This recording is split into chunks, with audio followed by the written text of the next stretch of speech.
우리 교회가 2023년 4월부터 평신도 사역의 일환으로 1:1 사역을 시작했습니다. 그러니까 2026년 3월이니까 만 3년 됐습니다. 그래서 87명의 양육자를 배출하게 되었습니다. 여러분, 양육자는 동반자 가정 4개월, 양육자 가정 4개월, 거의 1년을 이 교육에 헌신하신 분들이에요. 3년을 맞이하는 이 시점에서 우리는 기본으로 돌아가서 우리가 하고 있는 이 1:1 사역이 무엇인가를 하나님의 말씀에 비추어서 한번 생각해 보기로 합니다. 여러분, 첫 번째로 1:1 사역이란요, 성령 사역입니다. 오늘 본문 26절은 이렇게 시작합니다. 주의 사자가. 또한 29절에 성령이 빌립더러 이르시되, 39절에 주의 영이 빌립을 이끌어 간지라. 여러분, 이 말씀은 빌립이 예루살렘에서 가사로 내려간 것은 하나님의 천사와 성령께서 지시하셨기 때문에 같습니다. 여러분, 교회의 모든 사역은요, 성령 사역입니다. 여러분, 예배를 생각해 보십시오.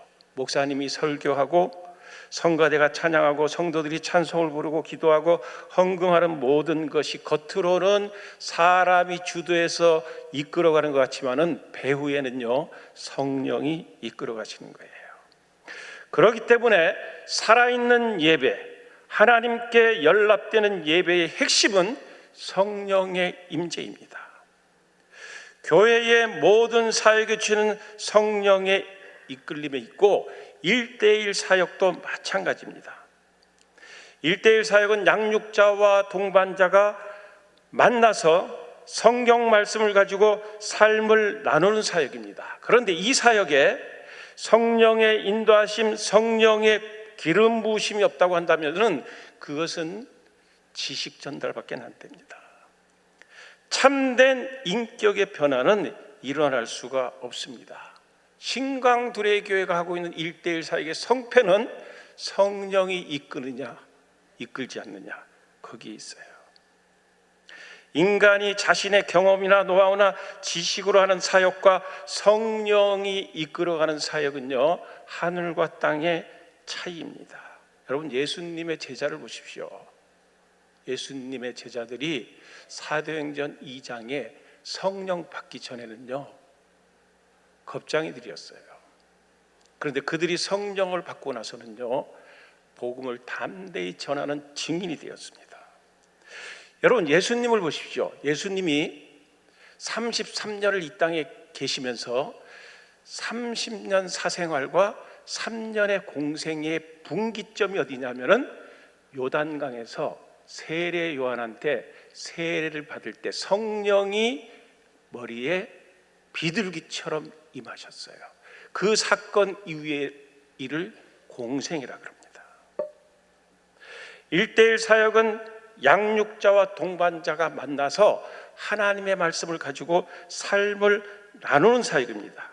그렇기 때문에 참된 1:1 사역은 성령이 이끌어 주어야만 합니다. 여러분, 1:1 사역을 정의하면요, 1:1 양육이란 단순한 성경 공부가 아닙니다.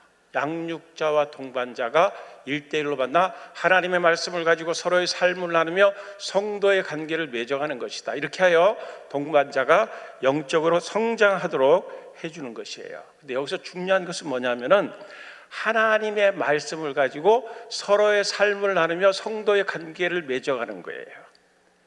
대한민국의 현재 교회 시스템으로는 일과 지식과 사역은 나눌 수 있습니다. 그러나 감정과 인격과 삶을 나눌 수는 없어요. 예배를 드리는데 저 사람의 타이틀에 대해서도 알아요. 얼굴은 알아요. 근데 그 사람의 진짜 모습을 우리는 모른다는 거예요. 기본적인 관계에 있어서의 교제는요, 여러분, 지식은 나눌 수 있습니다. 그러나 진정한 공동체로 가려면은 감정까지도 나눌 수 있어야 됩니다. 업적과 일과 사역만 터치할 수 있는 것이 아니라 인격과 삶을 나눠야 돼요. 저는 개인적으로 생각할 때 오늘의 교회가 부족한 것이 있다는 것은요, 삶을 나누는 시스템이 없어요. 구역 예배가 그것을 담당해 줘야 되는데 그렇지 못한 것이 현실이에요. 저 사람은 새벽 예배도 안 빠져, 수요 예배, 금요 기도해, 주일 온전히 성수를 해. 여러분, 그 사람 속에 문제가 없을까요? 아니에요. 저 사람은 신앙생활 열심히 하니까 아무 문제가 없을 거야. 그렇지 않다는 거예요. 그 사람만의 아픔이 있고 한숨이 있고 절망이 있습니다. 그렇기 때문에 우리는 말씀이라는 거울을 가지고 서로의 삶을 나누어야 돼요. 상대방의 아픔과 슬픔을 공유하고 나눔으로 치유받을 수 있는 진정한 공동체로 갈 수 있어야 됩니다. 오늘날 교회 시스템으로는 일에 대해서는 터치할 수 있는데 관계에 대해서는 터치할 수가 없습니다. 투명하고 정직하고 열려있고 따뜻하고 포근한 이런 깊이 있는 관계까지 들어가야 그 공동체가 살아있는 공동체고 진정한 공동체가 될 수 있는 거예요. 이런 깊은 관계를 맺도록 해주는 것이 바로 1:1 사역입니다. 두 번째로 1:1 사역이란 한 사람의 중요성을 아는 사역입니다. 오늘 본문 26절과 27절을 보십시오. 26절과 27절을 보면 일어나 가서 보니 에디오피아 사람 곧 에디오피아 왕 간닥의 모든 국고를 맡은 관리 네시가 예배하러 예루살렘에 왔다가 돌아가는데 수레를 타고 선지자 이사야의 글을 읽더라. 우리 다시 한번 합동합니다. 시작.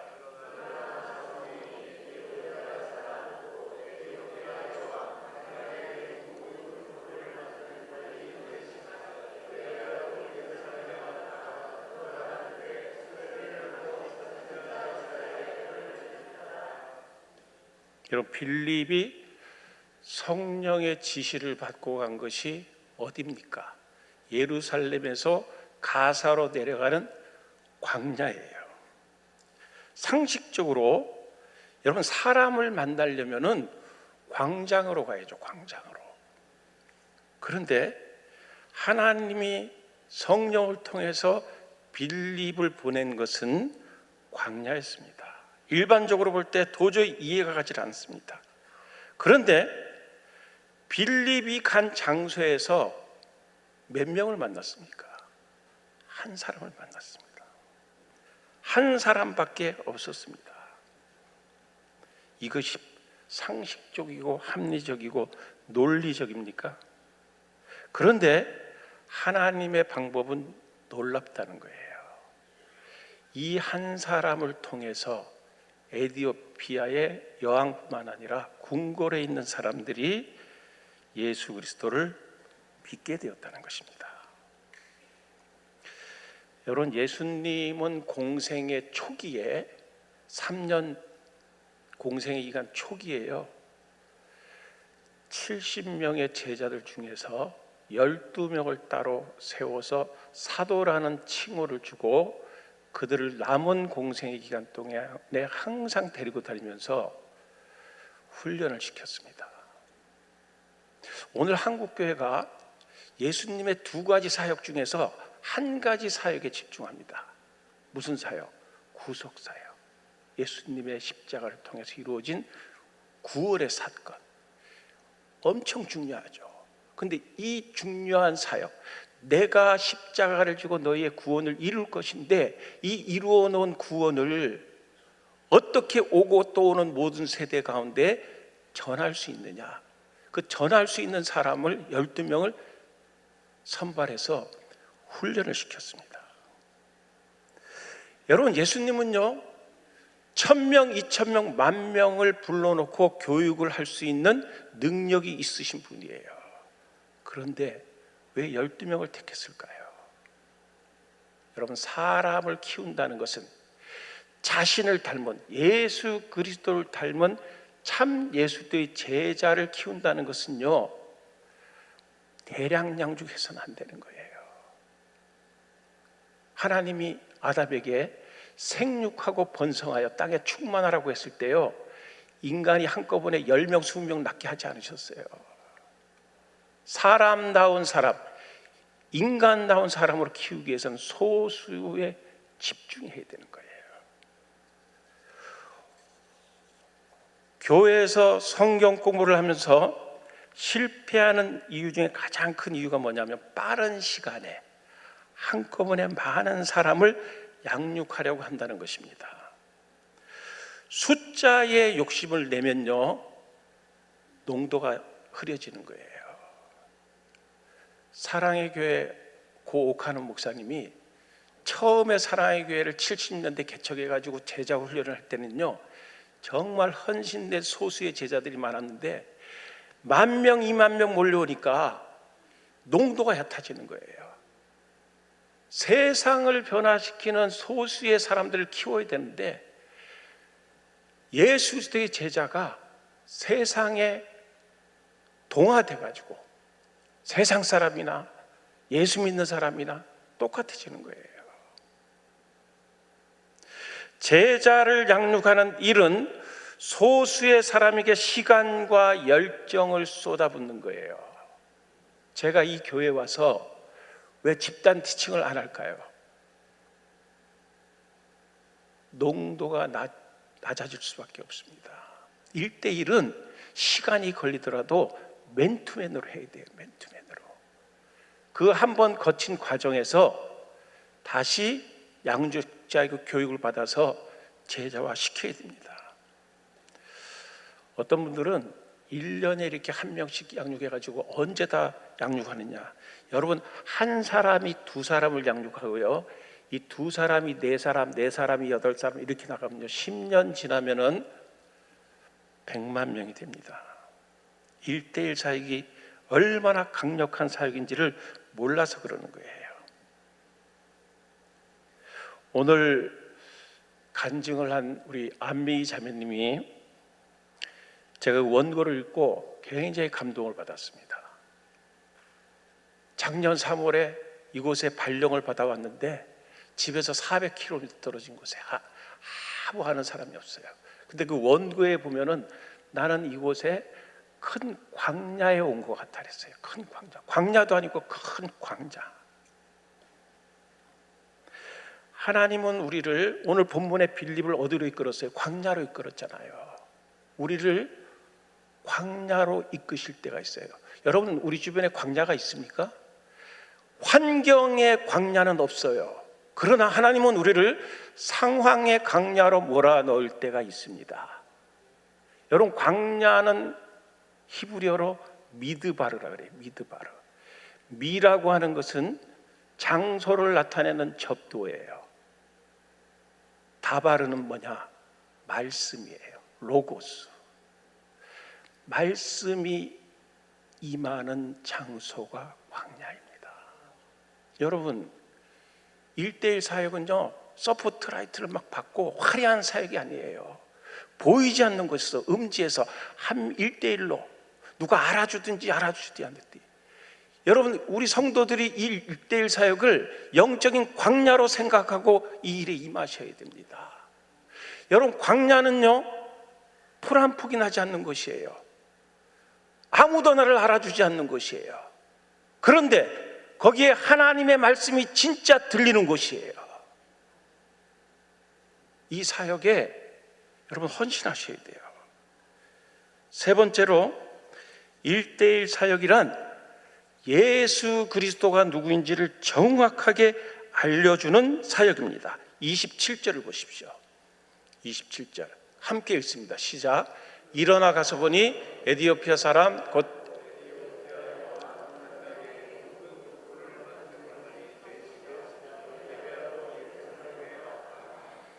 내시가 예루살렘에 왜 왔냐면요, 예배를 드리러 왔어요. 수천 킬로 떨어진. 돌아가는 길에 선지자 이사야의 글을, 여러분 이사야 선지자가 700년 전에, 예수님이 오시기 700년 전에 예언을 했어요. 그 이사야서 53장 4절 5절 6절, 그는 실로 우리 질고를 지고 우리의 슬픔을 당하였거늘 우리는 그가 하나님께 징벌을 받아 고난을 당하고 슬픔을 당한다 하였도다. 그가 찔림은 우리의 허물 때문이고 그가 상함은 우리의 죄악 때문이라. 그가 징계를 받음으로 우리가 평화를 누리고 그가 채찍에 맞음으로 우리가 나음을 입었도다.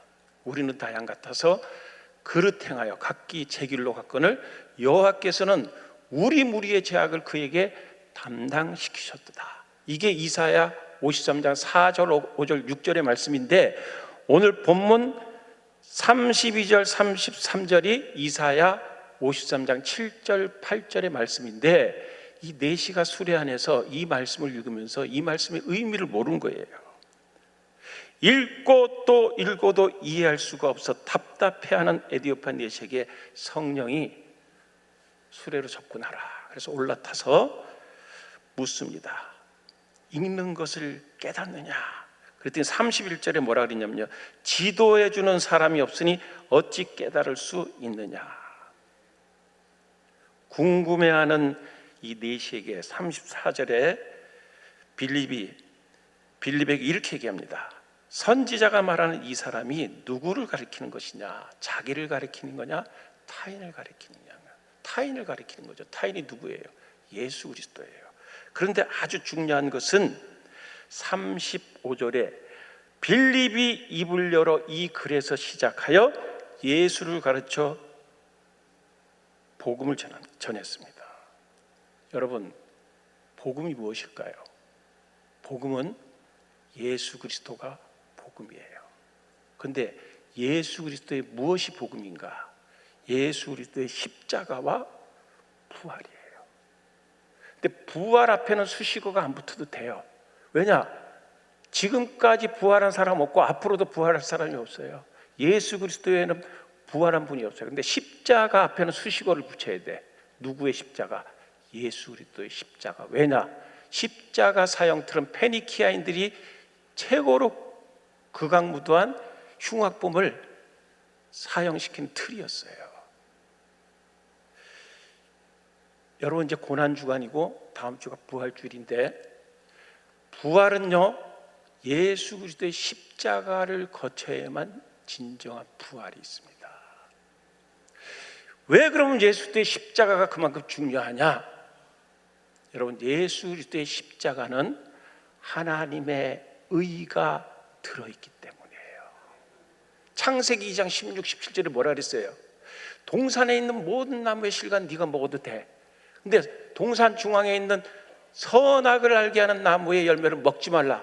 네가 그것을 먹는 날엔 정령 죽으리라. 그걸 먹었어요. 우린 죄인이 되었습니다. 불의해요. 하나님의 의를 만족시킬 수 있는 유일한 길과 도구와 방법은 예수 그리스도의 십자가밖에 없습니다. 이 예수 그리스도의 십자가 안에 하나님의 의가 들어있기 때문에, 고린도후서 5장 21절에 보면요, 하나님이 죄를 알지도 못하신 이를 우리를 대신하여 죄로 삼으신 것은 우리로 하여금 그 안에서 하나님의 의가 되게 하려 하심이라. 그래서 사도 바울이 로마서 1장 16, 17절에 뭐라 그럽니까? 내가 복음을 부끄러워하지 않으니 이 복음 모든 믿는 자에게 구원을 주시는 하나님의 능력이 됨이라. 먼저는 유대인에게요, 그리고 헬라인에게로다. 복음에는 하나님의 의가 나타났어. 여러분, 이 세상은요 불의와 정의, 공의와의 싸움이에요. 인간의 모든 것은 불의한 거예요. 하나님의 의만이 완전한데, 이 완전한 하나님의 의가 어디에서 성취되었느냐? 예수 그리스도의 십자가에서 성취된 거예요. 오늘 우리 김미강 집사님이요 간증을 했는데 마지막에 이렇게 마쳤습니다. 저의 삶이 온전히 그리스도가 다스리는 삶이 되기를 간절히 기도하며 간증을 마칩니다. 1:1 사역의 핵심은요, 내 중심의 삶에서 예수 그리스도가 다스리는 삶으로 살게 하자는 데 있어요. 우리 성도들이요, 예수님을 구세주로 여깁니다. 예수님의 호칭 두 가지가 있어요. 구세주, Savior, 우리를 죄에서 구원해 주신 분. 그런데 우리는 그분을 로드라고 인정하지 않습니다. 결정적인 순간에는 자기 인생의 주도권을 자기가 쥐고 살아갑니다. 마지막으로 1:1 사역은 평신도를 진정한 사역자로 세우는 사역이에요. 오늘 빌립이 누굽니까? 사도행전 6장에 초대교회 문제가 생겼을 때, 구제 문제 생겼을 때 7 집사를 세우는데 그 중에 한 사람이었어요. 여러분, 네시가 누굽니까?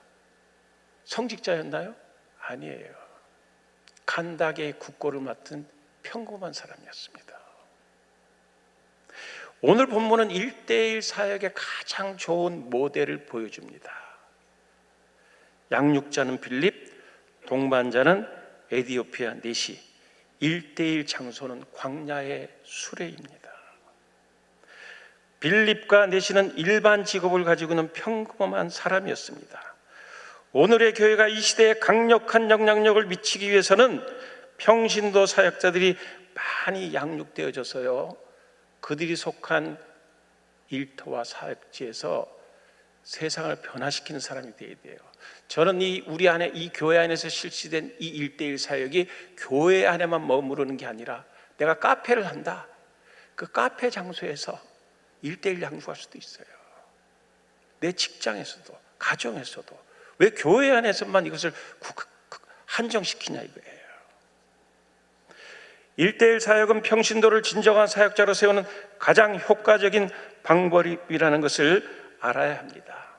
사랑하는 성도 여러분, 1:1 사역으로 말미암아 이 시대에 영향력 있는 거룩한 평신도들로 거듭날 수 있기를 축원합니다. 기도하겠습니다.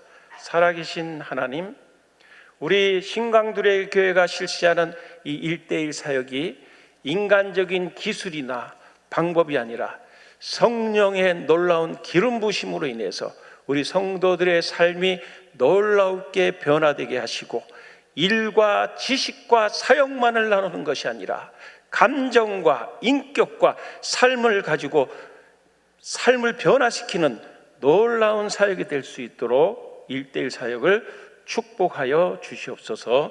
감사드리며 예수님의 이름으로 기도합니다. 아멘.